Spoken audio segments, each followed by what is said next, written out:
এই একটা বডি ড্রেনের মধ্যে পড়েছিল। ড্রেনের মধ্যে? হ্যাঁ। এখানে হাই ড্রেন নাকি? High drain, high drain. কেন এখানে কি স্ল্যাবটা খোলা থাকে নাকি? হ্যাঁ, কি থাকে? সব সময় খোলা থাকে। তো আপনাদেরও তো একটা ভয় লাগে? হ্যাঁ হ্যাঁ, যেতে আসতে ভয় লাগে, বাচ্চা কাচ্চাকে যেতে ভয় লাগে। বাচ্চা কাচ্চা দোকানে যায়, তখন আমাদের খুব ভয়, বাড়িতে বকি যে বাচ্চাকে একা পাঠাবেন না, ওখানটায় ফাঁকা আছে। এই কদিন আগে একটা বয়স্ক লোক পড়ে গেছিলো, আচ্ছা। তাকে আবার দুজন দেখতে পেয়ে তাকে তুলে এনে আমাদের এখানে জল মেঘে তাকে ধোয়ালো যে না আমি পাগল নয়, আমি পড়ে গেছি। ওই ফাঁকাটার জন্য আমাদের খুবই অসুবিধা হয়। আপনারা এই বিষয়ে জানাননি কাউকে?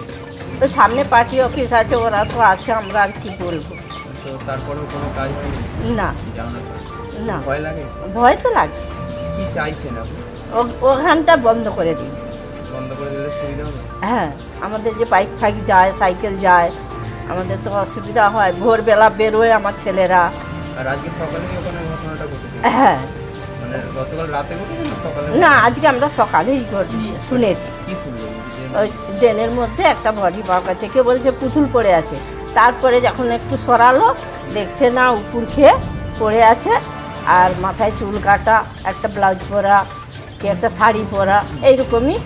তারপরে আমার তো চোখে ঠিক দেখা যায়নি, আমি যাই না।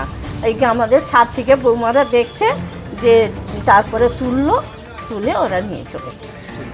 আপনার এই জায়গার নামটা কি আছে? এটা বালির মাঠ বলি। আপনার নাম? আমার নাম কল্পনা প্রধান।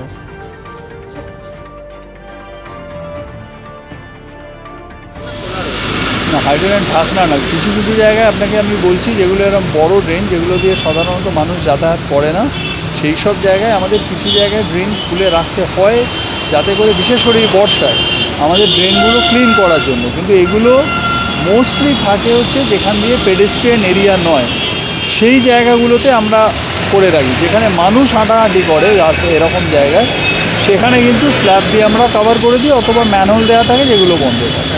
আজকে একজনের মৃত্যু ঘটেছে, যেটা স্থানীয়রা অভিযোগ করছে যে ড্রেন খোলা অবস্থায় ছিল, সেই কারণে। আমি সেটা দেখে নেব, আমি দেখে নিচ্ছি।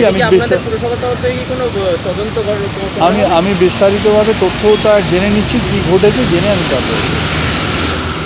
কতদিন দায় এড়াবেন হাওড়া পৌর নিগমের প্রশাসক? আজকে যে মর্মান্তিক দুর্ঘটনা হলো ন্যাশনাল হাইওয়ের উপরে, হাওড়া কর্পোরেশনের 44 নম্বর ওয়ার্ডে যেভাবে ওপেন ড্রেনে পড়ে একজন মহিলার মৃত্যু হয়েছে, তার দায় কি এড়াতে পারেন হাওড়া কর্পোরেশন?